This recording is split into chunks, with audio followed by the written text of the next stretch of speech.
Hello, I'm Tom Cheyney, Chief Curator of SolarCurator.com, your hand-picked source for solar industry and community news.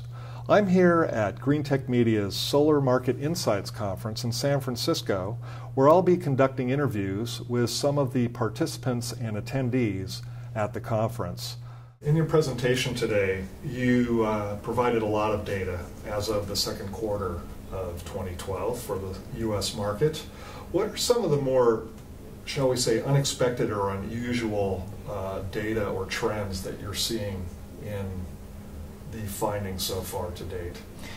Well, I think one interesting thing that's been going on is in California and the commercial market.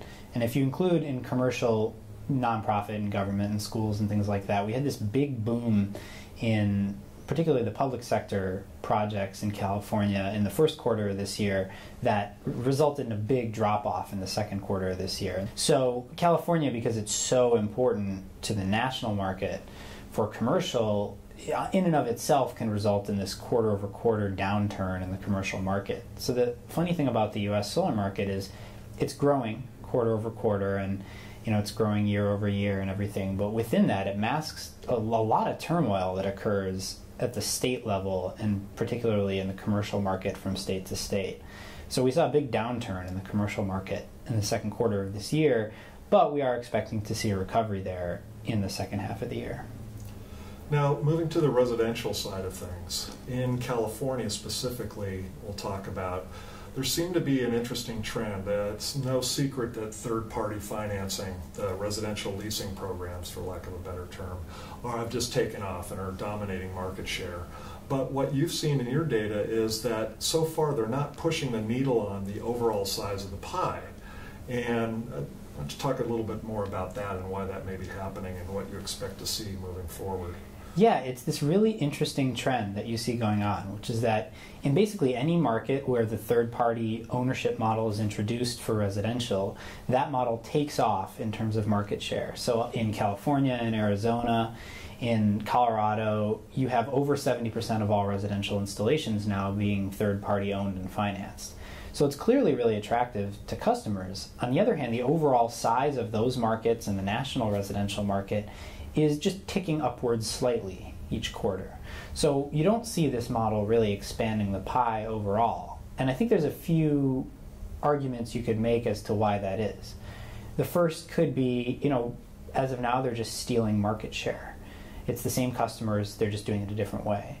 A second argument you could make is that they are expanding the pie, and that in the absence of third-party ownership, the market would have been shrinking. The third is that in the residential market, we're still very heavily tied to rebate programs and state-level incentives, and those generally have a fixed amount of funding that doesn't increase.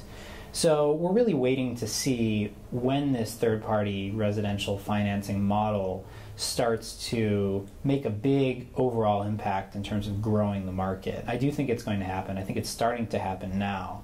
But it wasn't an immediate impact, and you wouldn't know that to look at the growth rate of companies like SolarCity and Sunrun. So let's shift gears a little bit and look. I want to ask you kind of a question that if you were a developer, a project developer in today's environment, what regional markets and sectors of the market would you be looking at as something where you might be able to get the most attractive investment opportunities? Well, it's tough. I think a lot of the major markets are chock full of developers with projects. So, it's a really competitive landscape for you to be developing really anywhere right now. So some of the companies that are looking outside of the norm, looking outside of the major markets like California, Arizona, New Jersey, Massachusetts, they're finding opportunities in Hawaii, where the avoided cost of electricity is extraordinarily high. In Puerto Rico, for largely the same reason. Each of those markets have their own issues you have to deal with, but there's real opportunity in both. I think North Carolina is an interesting market where there's a state tax credit, which if you can monetize it, can make projects pencil out pretty well. And there's a little bit going on in Texas as well. Texas has always been, a market that people talk about as theoretically long-term being the largest solar market in the country, but really has never taken off due to low power prices and a lack of incentives. There's still some going on there. So those are a few I would point to.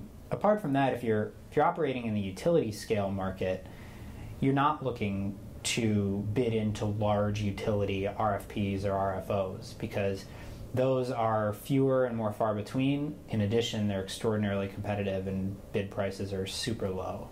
So instead, what you're looking for is bilateral negotiations with generally municipal utilities where you can sign a one-off deal for a PPA for a 10 megawatt project or a 30 megawatt project, something like that. And I think people are trolling through lists of municipal utilities trying to find those. Shayle, thanks for your time. This has been great. I really enjoyed our conversation. Thank you. Same here.